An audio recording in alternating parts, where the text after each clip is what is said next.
This is a guy who ate raw bugs to survive in the wild, drank his own filtered urine on national television, built an entire career out of eating whatever it took to stay alive out there. And for years, off camera, he was also a committed vegan. He even wrote a vegan cookbook. Now, he says that was one of the biggest mistakes of his life.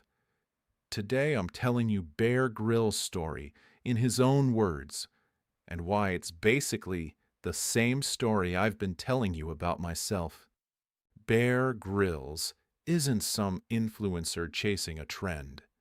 This is a 52-year-old adventurer who spent decades in front of the cameras, proving what the human body can survive. He went vegan, then fully vegetarian, for years, genuinely believed it was the right thing for his health and for the planet. He wrote a whole cookbook around it, and then a few years back, he walked away from all of it. Not quietly either. He's come out and said it publicly, more than once, including in a recent interview where he didn't hold back. If you're new to the Carnivore family, hit subscribe, because this story is about to hit close to home for a lot of you. Comment below if you've ever changed your mind about something you were once convinced of. So here's what happened, and it's more specific than I let on the first time I told you this story. Grylls went fully vegan for around 5 years. This wasn't a dabble. He wrote a whole cookbook around it, and in that book, he actually went after the meat industry directly, calling the way animals are raised and killed unnatural. But here's the part that actually cracked it open for him. It wasn't about himself at first. It was about his son. His eldest boy, Jesse, was a teenager on a vegan diet at the time, and according to what Grylls has shared, Jesse wasn't doing well on it at all. Stomach issues, really bad skin, and just drained, no energy, the kind of tired a teenager shouldn't be. So, they reintroduced meat into Jesse's diet, and within weeks, not months, weeks, Jesse was, in Grylls' own words, a ball of energy again. Now here's the part that hits even closer to home for me. Once Grylls started paying attention to what happened with his son, he started looking harder at his own body too. He'd been dealing with kidney pain for years, while drinking raw vegetable juices daily, convinced it was one of the healthiest things he could do. The moment he stopped, the pain went away. Not eventually.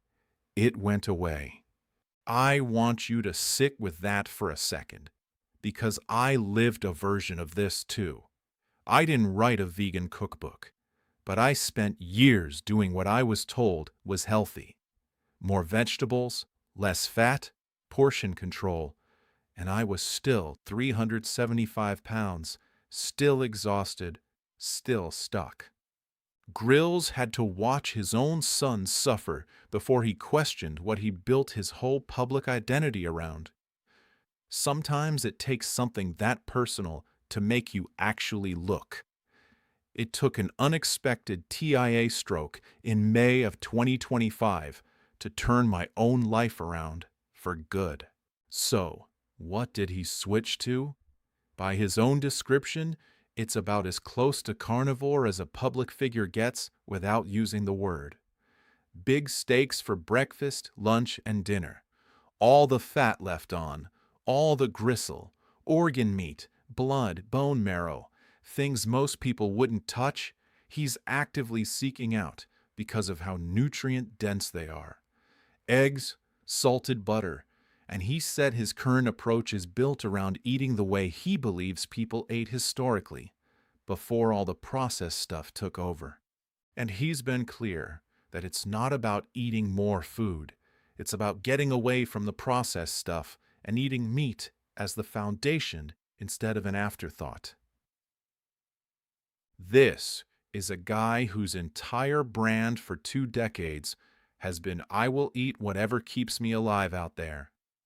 And when it came down to actually choosing deliberately what fuels his body day to day, he didn't pick lentils. He picked steak, organs, and fat. Now, I'd be doing you a disservice if I made this sound like Grylls just switched diets and everybody clapped. He's taken real heat for this. Nutritionists and dietitians have publicly pushed back, pointing to the standard research on saturated fat and cholesterol and heart disease risk.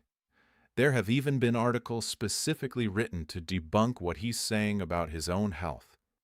Even his own wife raised concerns about his cholesterol.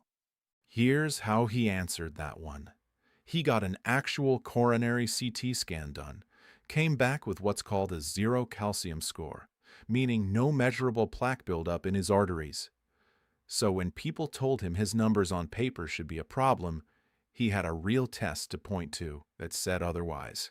I bring this up because I know exactly what it feels like to have people, sometimes people who love you, worried you're doing something dangerous when your own results are telling you a completely different story.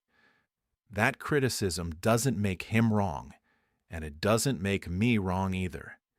It means we're both doing something that goes against what most people were taught, and that's always going to draw pushback until enough people see the results for themselves. Here's the part that really gets me. He's not just quietly eating differently now.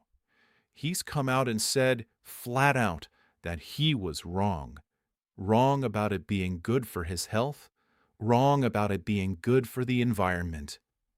He's used the word embarrassed, talking about how hard he used to push veganism on other people. And since making the switch, he said his body has never been better. Think about how much it takes for a public figure to say that. To build an entire public identity around something, a cookbook, interviews, years of advocacy, and then go on camera and say, I got it wrong. That's not a marketing move. That's someone whose body told them something their beliefs couldn't argue with anymore. Comment below. Has there ever been something you were fully convinced was healthy that turned out to be working against you? I want to hear your story, not just mine, because that's exactly my story too. I wasn't a vegan cookbook author, but I bought into the same basic promise that more plants and less meat and less fat was the responsible, healthy way to eat. And I followed that promise all the way up to 375 pounds. It wasn't until I stopped trusting the theory and started paying attention to how food actually made me feel and perform that anything changed. Full carnivore lifestyle, down to under 275 for the first time in over 10 years. Same reversal Bear Grylls made. Different bugs I had to eat to get there. Mine were just years of frustration instead of literal insects. Here's the plain English version of what's actually going on. Bear Grylls talked about getting more nutrients from things like blood and bone marrow than he ever got from vegetables. And that lines up with something worth understanding. Red meat and organ meat are some of the most nutrient-dense foods on the planet. Iron, zinc, B12, choline, all in forms your body can actually absorb and use. Not the harder to absorb plant versions you have to eat pounds of vegetables to even come close to matching. When you build your diet around meat and fat instead of treating them as extras, you're not giving something up. You're finally giving your body the raw materials it's been asking for the whole time. So, if a guy who's built his whole life around extreme survival is telling you liver, bone marrow, and big steaks with the fat left on are what actually work, take him seriously. Ribeye, 80-20 ground beef. Liver even just once a week if organ meat is new to you. Save your bacon grease, liquid gold, grass-fed butter, You don't have to eat insects to figure this out. You just have to be honest with yourself about how food is actually making you feel, the same way he finally was. I don't need to convince myself a plate of vegetables is secretly satisfying when it isn't. I eat real meat until I'm full. The weight stays off, and my energy at 60 is better than it was at 45. Bear Grylls says he's never felt better since making the switch. I can tell you the same thing. If a man who survived deserts, jungles, and Arctic ice by eating literally whatever kept him alive says the honest answer was steak, organs, and fat all along, that should tell you something. If I can do it, if he can do it, you can do it. We can do it together. Subscribe to All Meat Rich. Drop a comment on whether you've ever had to admit you were wrong about something healthy. And let's keep growing this carnivore family.